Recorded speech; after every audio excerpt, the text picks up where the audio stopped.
So the introduction to the industry. So here we actually get to chapter 1 of Cook and Williams.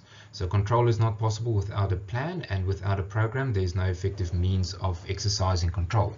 Successful control cannot happen in a vacuum. Nothing is typical about the construction industry, and one of the big problems in construction is the extent of separation between the design and production. Okay, so in the industry structure, the Department of Business, Enterprise and Regulatory Reform in 2007 reports in the construction industry made up some 186,000 firms. So this is in chapter 1 of your Cook and Williams. You will see this is old data, but it still gives us some good information on what exactly happens. It found that 1% of large firms employing over 80 people, this was in the UK, and 6% are medium-sized, employed between 14 and 79 people. Okay, it's very similar to South Africa. 93% are small firms employing less than 14 people. Okay, looking at permanent staff. So what I've done is I've just took this from the construction industry report of 2017. I think this was the latest one. They haven't published one now recently. I think they indicated that there will be one in this year, just to update the industry. So I just wanted to highlight some items here. So if you're a registered CIDB graded contractor, this is more or less the categories. So you will see category 1, these are businesses that have a smaller turnover for their financials, and then up to a designation 9 where contractors have large turnover, which will be able to do projects over 200 million and carry that capital actually. So this is just the indication of the financials of the contractors, the size of the project that they can take on, etc. You will also see that you've got a CE, EB, EP, etc. So we usually look at CE, which is our civil contractors, and GB, which is our building contractors.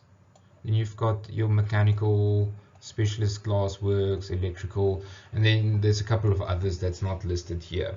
But it's interesting to see we've got quite a lot of civil contractors and also a lot of building contractors. Okay, and you will see there's a lot of new contractors coming in, and only a couple like your old group 5s, which you had your Robexes, Ruvacorns and those, although yeah, I'm not sure about Ruvacorn whether they fall within this in which categories they fall, but these are your larger, more well-known companies, and you can see how the distribution looks. So it's very similar to the British feedback that we had there on the first slide. Okay, and then it's just broken down into the Eastern Cape, Free State, Gauteng, etc. And you will see that Gauteng by far is the highest, followed by the Western Cape. Although the Eastern Cape is higher, Western Cape is actually not that much of up-and-coming contractors, but interesting, if you go to the larger contractors, the Western Cape has quite a lot over other provinces. So very interesting information that you can source. You can also have a look at if the latest report is maybe published already. Okay, then we get to the industry culture. There's nothing typical about the customs and practices in the construction, as many of you have probably noticed already. One big challenge is the extent to which industry separates design from production far more than other industries, especially in our environment where we've got the consultants. You do this design, it goes out on tender, and the contract is priced for that. So it's fairly much the tradition that we've got here in South Africa. We work in a fragmented project-based industry. very important, and I think probably one of the biggest challenges on any project is you've got so many silos of in the industry, and not everyone is really knows about all of the things. That's where the contractors come in quite handy, because they're constantly sourcing new materials from suppliers, different suppliers, etc. And that's why they have quite a nice background and a lot of information for that they can bring to the table. Okay, then we look at the reports. I'm going to not focus too much on the reports because everything is contained in the book. Please read through that. It's very important to go through it, but I'm just going to highlight a couple of things. So from the Latham report, which was done in 1994, you can see that mistrust between participants is something which they highlighted. Sensitivity to government spending, intensive competition work, inability to respond to increased demands, lack of competency tests confirmed, lack of training, inadequate capital base, adverse attitudes, claim contractors, high level of insolvency. Fairly much the same challenges that we've got today. Then the Latham report towards planning production, they made some recommendations. A real cost reduction of 30% by 2000 they wanted to produce. Now we're getting to that point where through a time we actually have increased production, like for instance prefab construction methods is picking up. The main thing driving all of these goals that they've got is viability and cost. Someone in the construction industry will follow the path of least resistance to get the project done as quickly as possible to make as much money as possible. So the construction industry or many firms won't necessarily implement new technology or processes if they don't have time and money for it.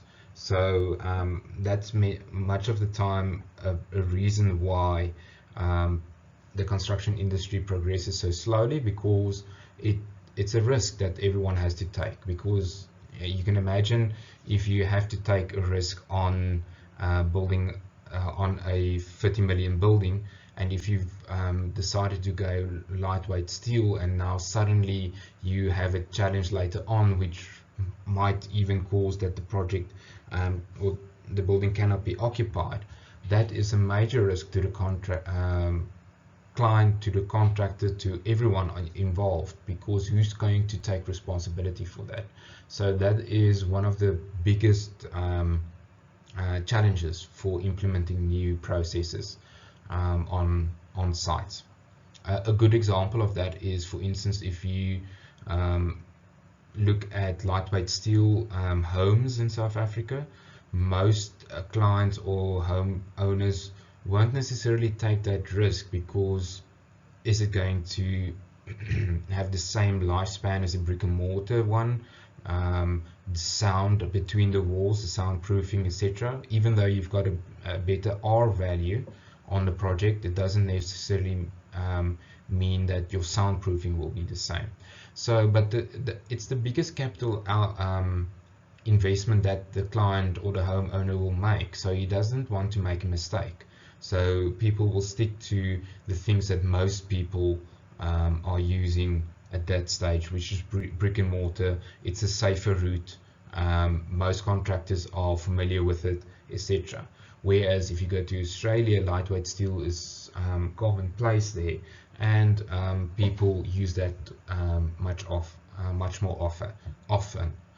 And also the cash, the possibility of having a saving using a system like that, it doesn't justify the risk that you're going to take. So all of these things play into how new technologies is implemented. Then the Latham report, he concluded that most effective from the contract should be specific duties for parties to deal fairly with each other, take all steps necessary to avoid changes where they do occur.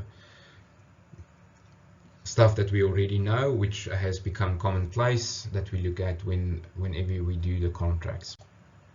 The conclusion from the report was steps to improve productivity, better quality design and improve briefing of designers, challenges to trade and professional training education, improving the image of the industry, encourage fewer disputes by encouraging partnering. This is quite an important item which has in many sections actually started. And then improve quality of construction professional contractors and subcontractors. Publication of report from 12 working groups and diverse groups. So yeah, just this last point is not that important. It's just basically looking at the 12 groups of the industry, home building, civil engineering, etc., etc. Then we look at the Egan report, which came 4 years later, and it was a shorter report. Yeah, again, they proposed a bit more partnership, long-term relationships, and then 5 key drivers of change was identified. Committed leadership, focus on the customer, integrated processes, teams, quality-driven agenda, commitment to people. Okay, so I think with BIM coming in and the processes of design, the design processes and the ability to share more information easier between the parties, we actually are achieving some of these items identified, but it's still a long way to go. Then there was a second Egan report, which was published in 2002, and then they highlighted the need for the client leadership, the need for integrated teams and supply chains, and people issues, health and safety became quite important at this stage. Emphasis was still on collaboration between the parties. The report suggested 5 steps for clients when considering a build. Verification of the need, assessment of the options, development of a procurement strategy.